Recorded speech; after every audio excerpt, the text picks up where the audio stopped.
Okay, everybody, here we are. It is that time again. It is Tuesday, and well, I'm on the East Coast, so it's 11:30. So some of you are probably tuning in a lot earlier, and some of you may be really early if you're all the way out in Hawaii. So thank you for tuning in, and want to talk with you again about some things, all about Real Geeks. But I think we're going to kind of take a little bit of a turn today and talk about something that we know is on everyone's mind right now, and it really comes down to the lawsuit that we're dealing with, or the industry has been dealing with. We sometimes, I think, we kind of reference it as the NAR lawsuit, but the reality is it's a lawsuit. NAR was one of the corporations that was named, as well as other organizations. And then as soon as they did a ruling on that first lawsuit, there's been multiple other lawsuits that have popped up, and more organizations have been named. Matter of fact, in some states, I know in South Carolina is one of them. One of the things that we're dealing with is that there's even been a lawsuit against a local company and a real estate agent. So it seems like things are just continuing to spread and spread and spread. But this is not a conversation about fear. I don't want us all to be fearful of all the things that are going on. What we want to do is we want to kind of turn our attention on what are some things that we can control, what are some things that we need to be doing. So I'm not going to give you a lot of opinions on whether or not the lawsuit is warranted, whether it's good, whether it's bad. I'll leave all that for all the Facebook pages where people like to argue and get mad at each other and give their opinions. I kind of sit back and take a back seat on that type of conversation. And I try to look at, hey, what in the world's going on? What can we learn from this? And what is it going to look like in the future when we're working with buyers? That's where my attention is at the moment. So I've kind of written down, taken some notes on some things that I think that we need to pay attention to, and some things that I think that adjustments that we're going to have to make. I will say that one of my opinions about the entire lawsuit. It's not the lawsuit, not about one attorney or one seller versus an agent or an industry.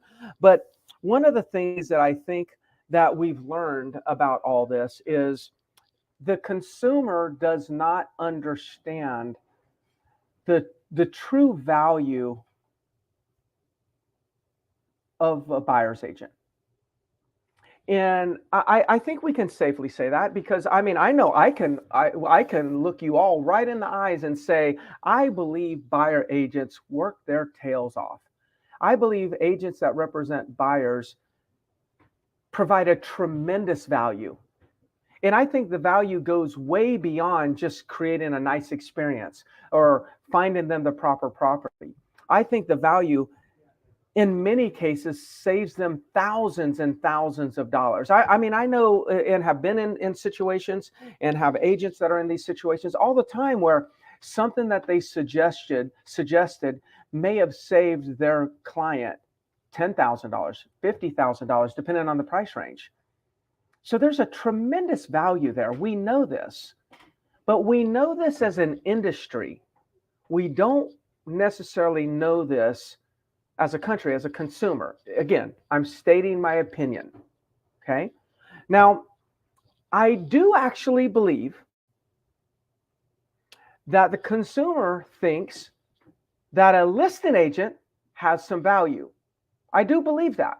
Now, I understand that, real estate agents, a lot of times, we poll very low when it comes to most respected professions. But I think we poll low for a few reasons. Number one, we're misunderstood. And number two, the barrier of entry into the industry is fairly low, so anyone can get into the business, and they don't necessarily have to study the business itself, and they can make a few checks. Okay? So, but if I was going to talk to the consumer and we were to say, what does your listing agent do for you versus what your buyer agent does for you, I think the consumer would be able to better explain what a listing agent does than a buyer's agent. Now, in my opinion, and I'll probably say that many times, I believe one of the reasons why that's the case is because for as long as I've been in business, and way before I ever came into business, which is well over 25 years ago, in order for a listing agent to get a listing, they had to do a presentation. They set an appointment and went into somebody's house and did a listing presentation and explained all the things that they're going to provide for the seller. And they explained why they're going to provide it. We're going to do this, and then we're going to market like this, and we're going to give you feedback like this. You can expect this. They set expectations. They made commitments. They said that they were going to do all these things. They said we're going to market the property because marketing the property helps us create demand. And if we create more demand, that's going to allow us to get more offers. And the more offers we create, the likelihood of getting it sold at a higher price is highly likely. So we started connecting dots with, this is the service that we provide for you. This is why it matters to you, not only from an experience standpoint, but also a financial standpoint. This is why it matters. This is how we serve you. This is the value of our services. And this is what we're going to charge you. But if we think about from the buyer agent side, we've never really had that as a process. Buyer agents in general, some of you are probably saying, I do it. Okay, great. You're definitely far and few between. Buyers agents in general take calls, set up a showing, and shows a bunch of properties, does give information about the house and taxes and things like that, all stuff that can be found on the internet, but gives that information without ever having an explanation of what they're going to do through the entire process, why they have a value, why they matter, how much it could save them, the risk of not having them. Those are conversations that we just don't have as an industry. So if we think about it this way, if we think about we explain up front to the sellers what we do, what our value is, why it matters, how much it costs, and they seem to have no problem with it. But then we look at the pickle that the industry's in right now, and we say, well, what's different? We're not doing that same presentation. We're not making commitments. We're not setting expectations as an industry. We're not sharing with them what they can measure us by. We're not sharing with them stories about one time this buyer went at it alone and bought a property, waiving the appraisal and the home inspection contingency. Represented themselves, thought they were getting a deal. And in that scenario, it ended up costing that buyer $40,000. And they ended up falling out of love with that property. So not only did they spend $40,000 in repairs because of all the damage that they did not know existed, they got sour about that property, didn't even want that property, and then ended up selling that property and buying another property. So the cost of 3 transactions, the cost of the unknown repairs that they found themselves in representing themselves, cost them over $50,000 when you look at all the transaction fees associated with those deals. When the real estate commission for the first deal, when represented correctly, would have been significantly lower. So are we telling, do you know of stories like that? Are you sharing stories like that? Are we building this into a presentation? Now, don't answer, because I know as an industry, the answer is no. Maybe as an individual, a few of you can say yes, but as an industry, the answer is no. So when I reflect on that information, then I go back and say, okay, well, what's one thing that I've learned that I feel is going to be important in the future? One thing that I've learned that I feel is going to be important in the future is buyer agents are going to have to make a presentation at the beginning of a relationship. We're going to have to take our time to articulate and present our value.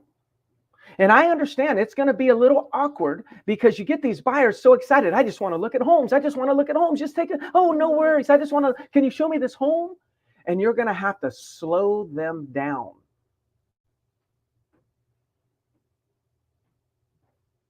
and present your value. Because in the event you start seeing, and I don't know if it'll be the case, we haven't seen much of it yet, but in the event, if you start seeing that people are offering low or no co-broks, then how are you going to get paid? You're going to have to get paid somehow through the buyer. Whether it's funded by the transaction, we'll leave that to each one of your states and MLSs to figure that out, because it's going to vary state by state, I guarantee it. Depending on what the law will allow for your state. But something's going to change. And you're going to have to protect yourself, because if you just start showing properties and you have no agreement with the buyer, and some of the properties that you're showing or they're bringing to you saying, I saw this one on a website, can you show me that one? What are you going to say? No, they don't offer compensation after you've already showed them 4 or 5 more and established a relationship? No, you're going to have to freely be able to show them any property on the front end. You're going to have some sort of agreement. That's likely to be inexistent sooner than later in our markets. Now, how it looks, I don't know. I've seen documentation from different MLSs around in different states. And again, they're all approaching it slightly different. There doesn't seem to be one uniform way to approach it, because each state has their own state laws. But I believe it won't be long before we start getting recommendations as to how to approach it. And I believe the majority of those recommendations, because I haven't seen any changes or recommendations in any states so far that did not say you need to get these agreements on the front end and be fully disclosing who pays who. And one of the options is always, in every example that I've seen, is the buyer has an obligation to pay you a certain amount of compensation in the event it cannot be collected or the seller is not offering compensation. That will be a different conversation. And that conversation will be a lot easier if it's coming after you've presented the amazing value that you bring to the transaction. What I want to give comfort in, one area of comfort, an area that I feel like we should be comfortable, but we can't be comfortable, but we should find comfort in knowing this. There's not a question of whether or not we have a value. The issue is not, are we valuable? That's not up for debate. The issue is, does the buyer know your value? The question is it can be asked, but it's not the question. It's not why do you matter to the transaction? Because you matter in a bigger way than most people know.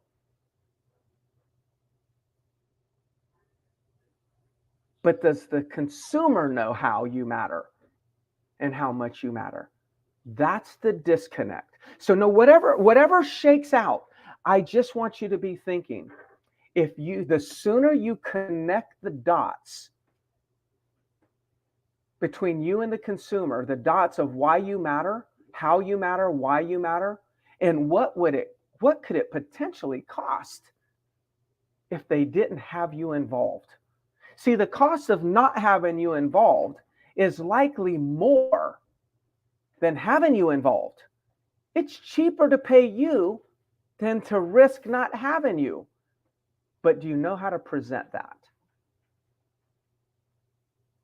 Today's conversation, how will the NAR lawsuit change things? In my opinion, the biggest change in what we are spending, I don't think we're spending enough time as an industry. I know I'm spending time on this in our coaching programs. Like if you want to get involved with Real Geeks Mastery Coaching, I'll be spending time with my Real Geeks Mastery clients. Agent Success Academy is another coaching program that we have that I'm spending time, and we'll spend more time on the presentations on how to present this and show your value. So get involved in any of those coaching programs. You can direct message me if you'd like some information. Feel free. But at the end of the day, this is where we need to be investing our time right now. I think all of us in the industry agree we will have to do better presentations to buyers.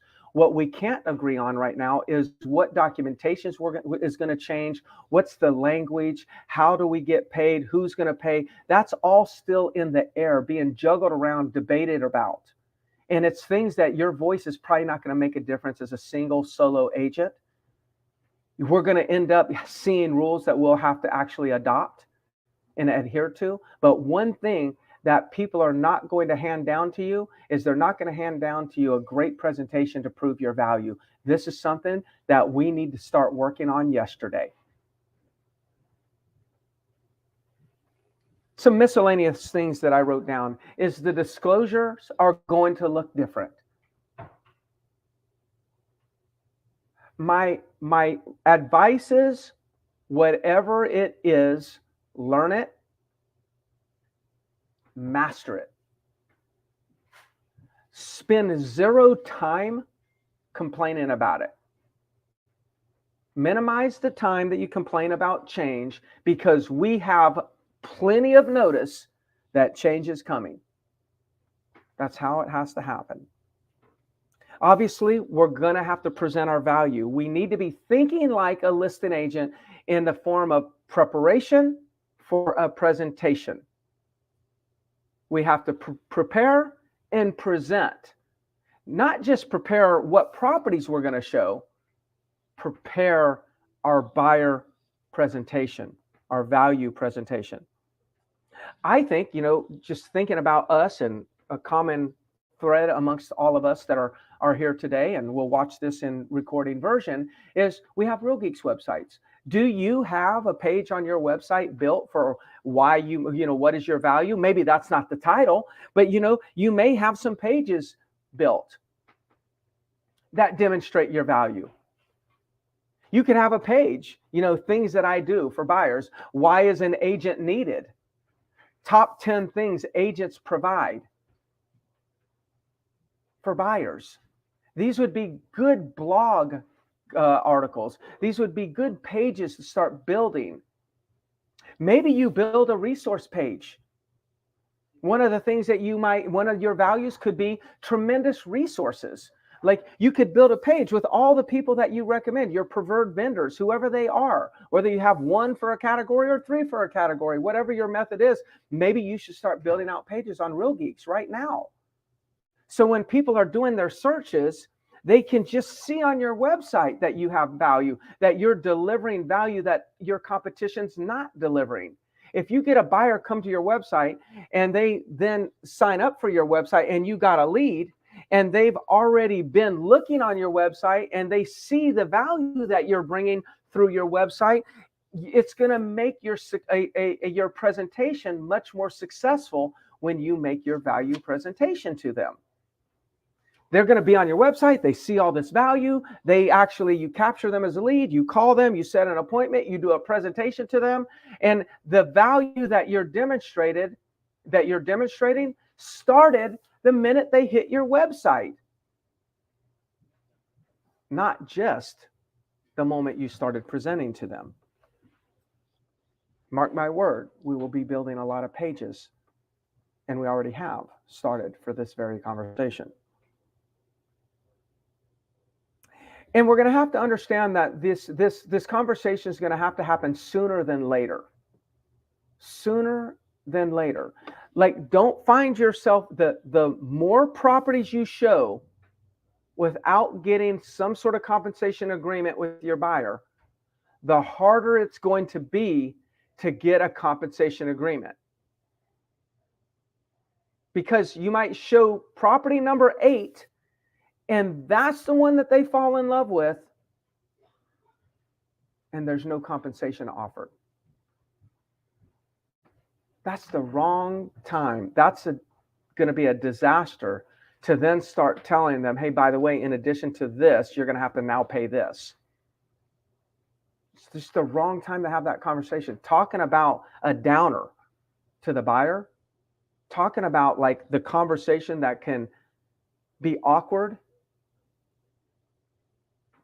and take away rapport, that's the one. We definitely want to minimize that. Another page, why you need, why is buyer representation important? Frequently asked questions about buyer representation.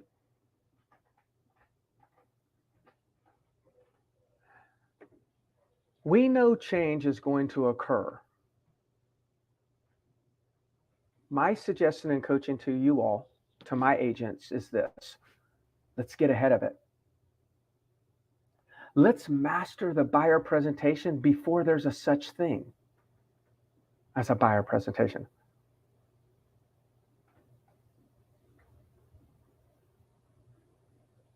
All right, everybody. The fear about the lawsuit should be the fear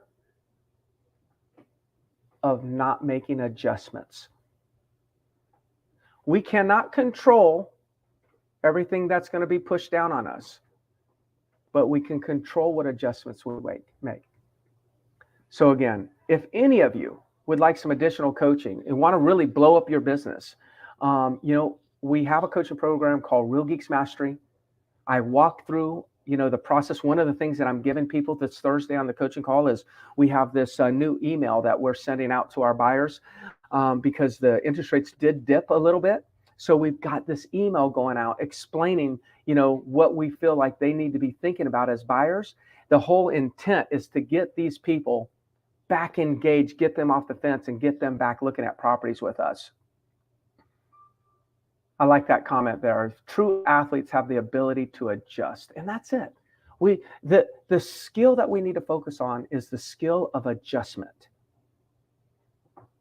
We don't know exactly what it's going to look like. It's going to look different. So start adjusting earlier than your competition, and we'll figure it out first. So Real Geeks Mastery, Agent Success Academy, please consider some of those programs. If there's anything I can do for you, then just reach out. I'm just a direct message away. Talk to you soon, everybody. Bye-bye.